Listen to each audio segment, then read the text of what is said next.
Halo and welcome back, teman-teman netizen atau warganet yang saya hormati semuanya. Di konten terbaru hari ini, saya ingin memberikan analisa atau preview dari pertandingan kedua Timnas Indonesia U23 di ajang Piala AFF U23 melawan Filipina yang akan dimainkan nanti malam mulai pukul 20.00 waktu Indonesia Barat.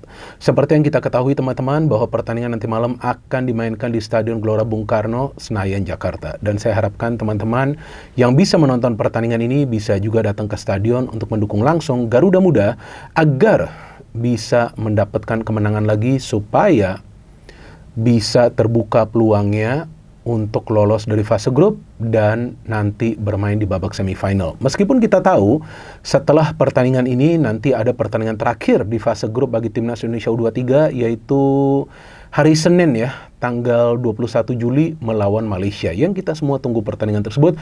Tapi yang kita harapkan tentunya agar Timnas Indonesia U23 bisa meraih kemenangan malam hari ini untuk juga meningkatkan kepercayaan diri dari para pemain.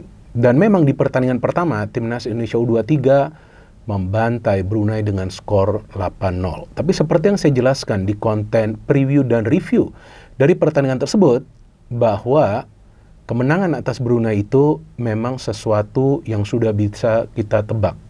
Karena Brunei adalah tim yang paling lemah di grup A ini, dan Timnas Indonesia baik di level senior, U23 atau U19 memang punya rekor pertemuan yang baik atas Brunei. Namun di pertandingan malam hari ini melawan Filipina, inilah ujian sebenarnya bagi Garuda Muda. Bukan karena Filipina berhasil meraih kemenangan atas Malaysia di pertandingan pertama mereka, enggak juga sih, tapi memang Filipina jauh lebih baik daripada Brunei, dan memang perkembangan sepak bola mereka juga lagi dengan grafis yang naik gitu. Jadi ya Filipina ini tidak bisa dianggap remeh. Walaupun kita tahu di kawasan ASEAN mereka juga adalah salah satu tim underdog selain Brunei, tapi dari segi kekuatan mereka jauh lebih baik daripada Brunei. Di pertandingan pertama melawan Brunei, kita bisa melihat dua performa yang berbeda dari permainan secara tim dari Garuda Muda, yaitu di babak pertama ada passing-passing yang akurat, ada juga umpan-umpan terobosan yang akurat, ada crossing-crossing yang akurat, sehingga bisa tercipta total 7 gol dalam waktu 45 menit. Bahkan Jan Schraven begitu leluasa untuk bisa mencetak gol demi gol. Kalau nggak salah 5 gol kan di first half yang Jan Schraven cetak. Tapi di babak kedua tiba-tiba berubah. Itu juga yang dijelaskan oleh pelatih dari Timnas Indonesia U23, Gerald van den Berg, bahwa memang di babak kedua ada penurunan permainan secara tim ya, dari Timnas Indonesia U23. Karena memang ada pergantian pemain yang dilakukan dan memang perlu dilakukan untuk menjaga kebugaran dari para pemain pilar Timnas Indonesia U23. Apa artinya pemain pilar ya? Pemain-pemain inti yang dimainkan dari awal. Dan walaupun lawannya Brunei, Gerald van den Berg membuktikan bahwa dia tidak menganggap remeh tim manapun di ajang Piala AFF U23 ini. Karena dari awal dia sudah memainkan pemain-pemain terbaiknya. Jadi yang penting mencetak sebanyak mungkin gol di babak pertama, kemudian memberikan kesempatan kepada para pemain lainnya. Kenapa di babak kedua itu permainan dari Timnas Indonesia U23 beda dengan di babak pertama? Ya tentu teman-teman akan mengatakan karena ada beberapa pemain lain yang masuk dari bangku cadangan. Ya betul, seharusnya permainannya itu sama, yaitu mengandalkan skema passing and movement. Tapi sayangnya beberapa ya, tidak semuanya, beberapa pemain yang masuk di babak kedua itu lebih banyak melakukan dribbling atau juga menahan bola terlalu lama, yang seharusnya bola itu langsung dipassing. Bahkan pada saat saya siaran tuh saya bisa dengar tuh dari bench ada tuh yang teriak-teriak passing, lepas, artinya lepas itu bola. Berarti para pemain dari Timnas Indonesia U23 siapapun itu harus memahami bahwa konsep dari Gerald van den Berg, yang saya sebelumnya juga mengatakan saya berharap pelatih ini bisa sukses karena saya suka dengan cara dia melatih. Saya sudah melihat cuplikannya, cara dia melatih, bagus ini pelatih. Jadi saya harap dia bisa sukses, apalagi dia pelatih yang kelihatan banget lah dari cara ngomongnya tuh rendah hati. Bahkan sampai dia tidak suka dengan cara selebrasi Jan Schraven kan.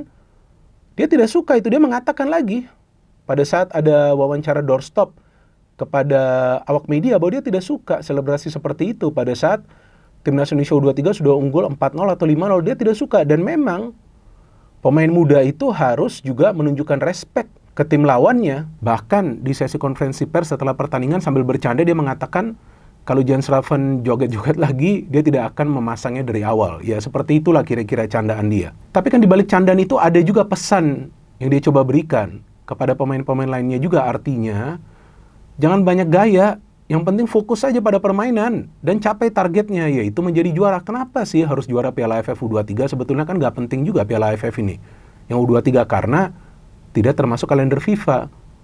Tapi jika para pemain bisa menjadi juara, tentu itu yang akan menaikkan mentalitas mereka. Karena setelah ini ada kualifikasi untuk ke Piala Asia U23. Jadi seperti yang saya katakan sebelumnya, ya kalau untuk menjadi juara dari Piala AFF U23 ini penting nggak penting? Pentingnya agar para pemain itu punya target di ajang ini. Jadi nggak main ngasal. Jadi mereka tahu, mereka harus fokus dan konsentrasi membela negara. Ini negara, nama negara. Ini nama negara nih, Indonesia yang mereka bawa.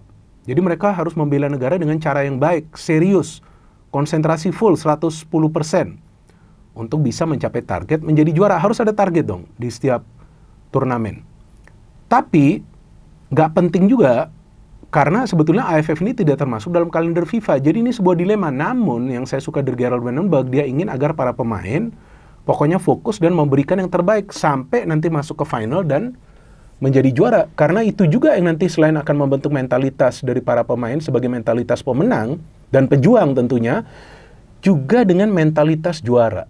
Nah, itu yang sangat penting bagi para pemain muda. Tapi bukan berarti mereka harus puas nanti jika, saya ulangi lagi, jika, dan jika. Kalau nggak kalian nanti pikirannya beda.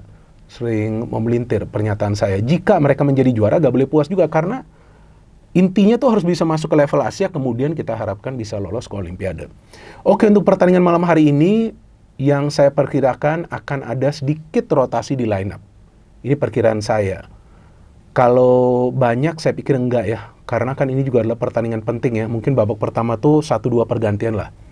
Kalau saya melihat pemain-pemain yang bermain di depan itu, hanya Raihan Hanan dan Jan Schraven yang klik. Kalau saya lihat Rahmat Arjuna kurang tuh. Saya agak ngerti kenapa ya. Dan dia beberapa kali milih shooting daripada cobalah sabar dikit, coba bagi bola.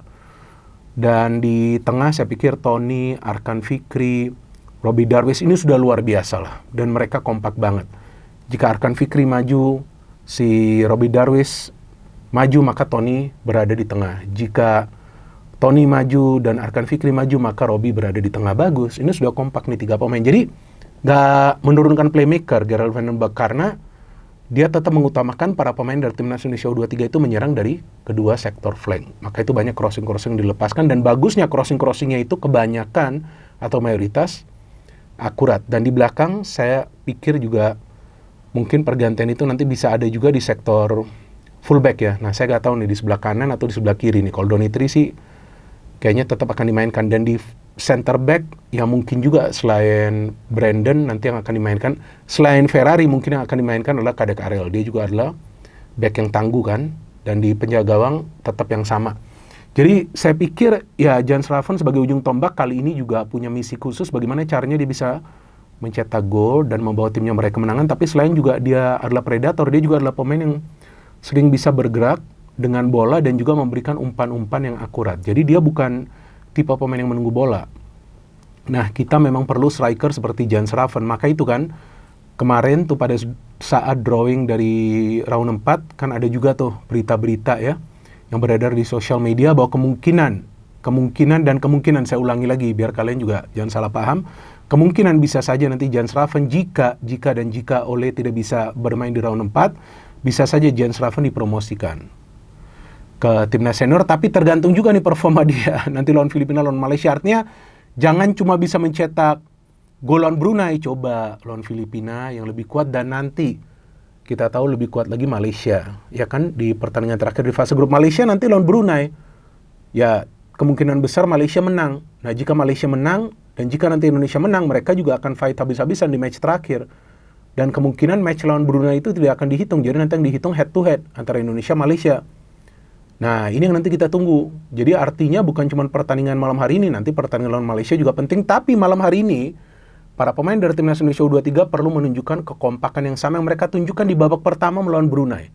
Di sini kita melihat ujian mereka sebenarnya, dan seperti apa nanti mereka bermain. Kalau saya perkirakan tetap passing and movement, dan mereka akan tetap bermain dengan kombinasi segitiga antara 3 pemain sebelum nanti menciptakan peluang, dan feeling saya akan ada banyak bola yang nanti diberikan dari lini pertahanan langsung ke lini depan untuk bisa diterima oleh pemain yang melakukan pergerakan tanpa bola, Dan lagi-lagi seperti yang saya selalu menghimbau kepada teman-teman, kita dukung perjuangan dari para pemain Garuda Muda.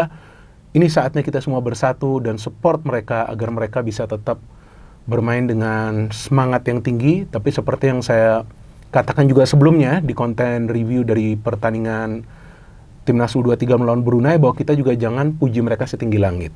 Karena ini adalah permulaan bagi mereka. Ini Piala AFF U23 ini semacam pemanasan bagi para pemain Timnas Indonesia U23 sebelum nanti mereka bermain di babak kualifikasi Piala ASIA U23, tapi yang paling penting mereka menunjukkan performa terbaik mereka dan menunjukkan permainan yang kolektif. Itulah kuncinya, kolektivitas yang menjadi kunci kemenangan bagi Timnas Indonesia U23 di pertandingan malam hari nanti. Pertandingan ini akan disiarkan live di SCTV dan Indosiar, dan kebetulan saya lagi akan siaran pertandingan ini. Kami akan mulai live mulai pukul 19.00 waktu Indonesia Barat. No hate, no politics, only football. Salam sepak bola.